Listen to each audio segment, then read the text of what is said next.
Bugün sizinle kışın en sevilen, en faydalı nimetlerinden olan pərpətöyün turşusunun reseptini bölüşürəm. İlk önce kənd havasında, öz həyətimizdə təbii şəkildə yetişən pərpətöyünləri toplamakla başlayıram.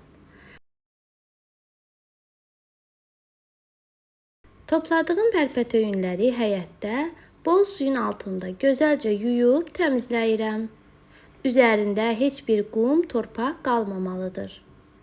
Yuduqdan sonra isə bir süzgəcə yığıram ki, suyu tamamilə süzülsün.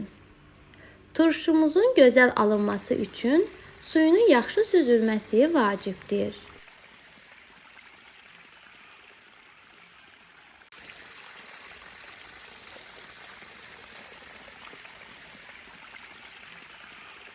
Suyu tam süzülən pərpətöyünləri doğramağa başlayırıq. Amma çox xırda yox, biraz iri-iri doğrayırıq ki, turşunun içində formasını itirməsin, əriməsin. Doğradıktan sonra isə onları əvvəlcədən sterilizə olunmuş təmiz bankalara sıx şəkildə doldururuq. Mən 750 qramlıq bankalarda hazırlayıram. Hər bankaya bir ədəd qənd, bir neçə diş sarımsaq, bir dolu çay qaşığı turşu duzu və 1/3 stəkan evdə hazırladığım alma sirkəsi əlavə edirəm. Qənd sirkənin turşuluğunu balanslaşdırmaq üçündür. Əgər 1 kiloqramlıq bankada edəcəksinizsə, 1 xörək qaşığı duz əlavə etməlisiniz. Və sonda üzərinə çıxana qədər qaynar su ilə doldururam.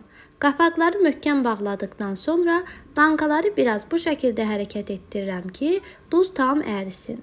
Sirkə və duz hər tərəfinə bərabər yayılsın. İsti qalması üçün bankaların üzərini qalın bir ədyalla örtürəm və bu şəkildə bir gün gözlədirəm. Bir gündən sonra artıq turşularımız hazırdır. Bu turşunu cəmi bir həftə sonra açıb nuş edə bilərsiniz. Xırtıldayan və çox ləzzətli alınır. Hazırlayacaq olan hər kəsə indidən nuş olsun.